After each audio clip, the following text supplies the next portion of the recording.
Om Swastiastu. Perkenalkan, nama saya Nilemade Indriani, nomor absen 26, dan teman saya Niputu Liatita Antari, nomor absen 30. Kami dari kelas 12 MIPA 3 ingin melakukan pengamatan yaitu tentang pertumbuhan biji kacang hijau dengan faktor eksternal. Adapun faktor eksternal yang kami pilih yaitu kelembaban terhadap pertumbuhan, di mana hipotesis kami yaitu menurut kami kelembaban berpengaruh terhadap pertumbuhan kacang hijau karena pengaruh kelembaban udara berbeda-beda pada setiap tumbuhan. Tanah dan udara yang lembab berpengaruh baik bagi pertumbuhan. Kondisi lembab menyebabkan banyak air yang diserap oleh biji kacang hijau dan lebih sedikit diuapkan. Kondisi tersebut mendukung aktivitas pemanjangan sel-sel dan kecepatan pertumbuhan pada biji kacang hijau tersebut. Untuk rumusan masalah yang kami buat yaitu apa pengaruh kelembapan terhadap pertumbuhan biji kacang hijau tersebut. Nah, sebelum itu kami akan melakukan seleksi biji terlebih dahulu. Nah, untuk langkah yang pertama, kita akan menyeleksi biji kacang hijau terlebih dahulu agar mendapatkan biji yang terbaik.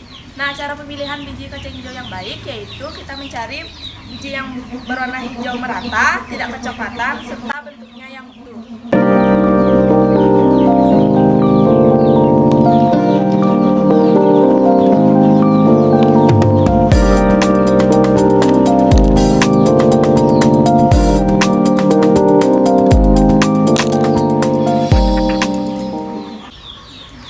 Nah, setelah selesai tahap penyeleksian biji dan telah mendapatkan hasil biji yang terbaik, selanjutnya kita jemur biji selama kurang lebih 2 jam dengan tujuan mengurangi kadar air dalam sel. Nah, setelah kita melakukan proses penjemuran, selanjutnya kita akan merendam biji kacang hijau tersebut kurang lebih selama 2 jam. Yang bertujuan agar kadar air di luar sel dapat masuk ke dalam sel untuk mempercepat pertumbuhan biji kacang hijau tersebut.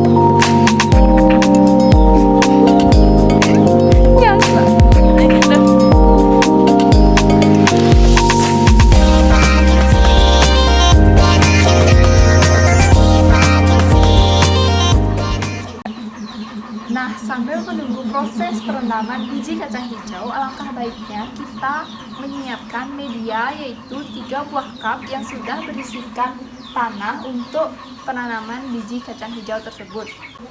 Nah, untuk langkah selanjutnya, setelah kita melakukan perendaman biji selama 2 jam, tentunya kita akan pindahkan biji tersebut kepada media tanah. Dalam 1 cup, kita berisikan minimal 5 biji untuk menghindari salah satu biji yang gagal.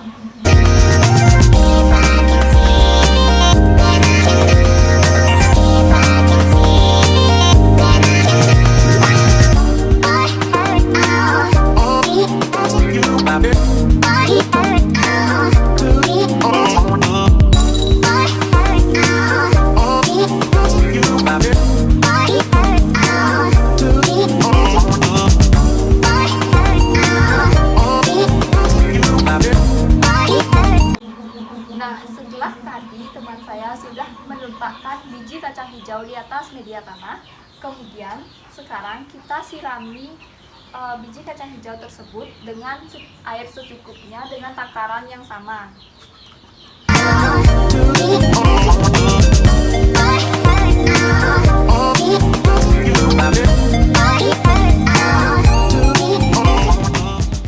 Nah, setelah itu, sesuai dengan rumusan masalah kami yaitu pengaruh kelembaban terhadap pertumbuhan biji kacang hijau, di mana kami akan meletakkan 3 cup yang berisikan tanaman biji kacang hijau ini akan kami letakkan di tempat yang berbeda-beda dengan kelembaban yang berbeda juga.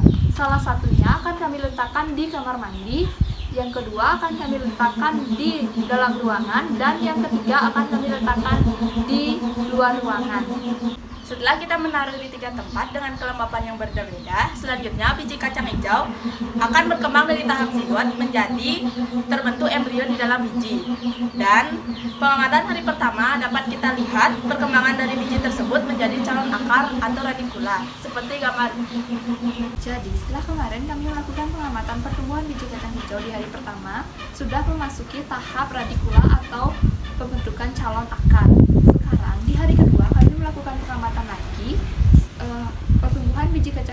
yang kami letakkan di tempat yang berbeda-beda dengan kelembaban yang berbeda juga sudah mulai memasuki tahap hipokotil atau pembentukan batang bawah. Dapat dilihat gambarnya seperti berikut. Selanjutnya, pada pengamatan hari ketiga, pertumbuhan biji kacang hijau sudah mulai memasuki tahap kotiledon, di mana sudah memasuki pembentukan calon daun yang akan tumbuh. Pada saat pengamatan di hari ketiga, tinggi pertumbuhan biji kacang hijau di 3 tempat dengan kelembapan yang berbeda-beda.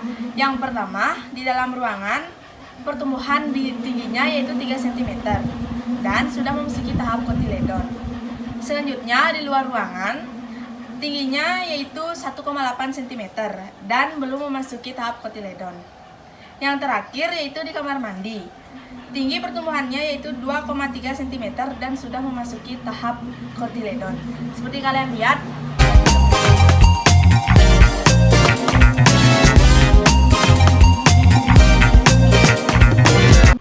Jadi, pada pengamatan pertumbuhan biji kacang hijau di hari keempat ini, kami telah mengamati pertumbuhan biji kacang hijau ini di 3 tempat yang berbeda-beda dengan kelembaban yang berbeda juga. Nah, di hari keempat ini, ketiganya sudah memasuki tahap kotiledon seperti teman saya kemarin menjelaskan. Di ketiga ini masih memasuki tahap kotiledon. Untuk yang di dalam ruangan akan saya ukur sekarang.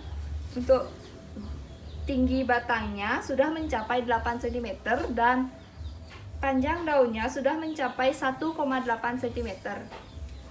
Dan untuk yang di kamar mandi, tinggi batangnya sudah mencapai 4 cm, kemudian untuk panjang daunnya sudah mencapai 2,2 cm. Selanjutnya, untuk yang di luar ruangan, untuk tinggi batangnya sudah mencapai 4 cm dan daunnya 1 cm. selanjutnya pada pengamatan hari kelima, pertumbuhan biji kacang hijau di 3 tempat yang berbeda-beda dengan kelembapan yang berbeda-beda sudah mengalami perubahan. Yang pertama yaitu pada dalam ruangan.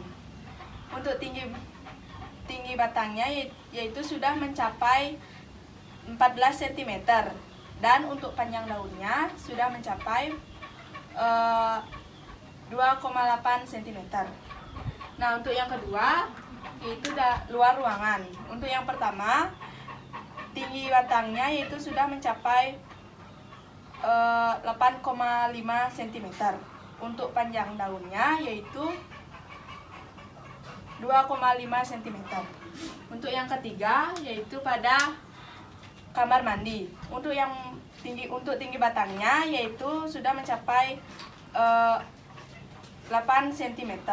Untuk panjang daunnya sudah mencapai 2,6 cm.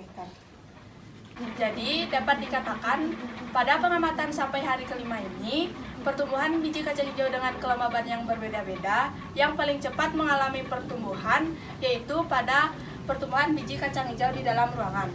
Jadi pada pengamatan di hari ke-6 ini, pertumbuhan biji kacang hijau yang kami letakkan di 3 tempat yang berbeda-beda dengan kelembaban yang berbeda juga sudah mulai mengalami perubahan, di mana tingginya sudah mencapai yang di dalam ruangan. Untuk tinggi batangnya sudah mencapai 19 cm dan panjang daunnya sudah mencapai 3 cm.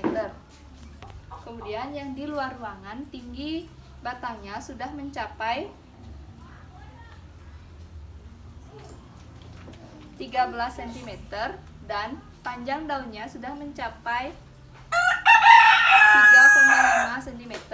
Selanjutnya yang terakhir di dalam kamar mandi, untuk tinggi batangnya sudah mencapai 11 cm dan panjang daunnya sudah mencapai 2,8 cm. Jadi, kesimpulan yang dapat kami sampaikan selama 6 hari pengamatan ini, pengaruh kelembaban terhadap pertumbuhan biji kacang hijau sudah memasuki tahap akhir, di mana ternyata tanaman yang ditempatkan di dalam ruangan pertumbuhannya lebih cepat dengan kelembaban yang sedang dan tidak terlalu lembab daripada di kamar mandi. dan juga tidak terlalu kering seperti di luar ruangan. Kondisi lembab menyebabkan banyak air yang diserap oleh biji kacang hijau dan sedikit diuapkan. Kondisi tersebut mendukung aktivitas perpanjangan sel-sel dan kecepatan pertumbuhan pada biji kacang hijau. Pertumbuhan yang baik juga membutuhkan keseimbangan dari intensitas cahaya, volume air, suhu, media, dan kelembapan udara. Nah, sekian pengamatan pengaruh kelembapan pertumbuhan biji kacang hijau. Kami tutup dengan Parama Santi. Om Santi Santi Santi Om.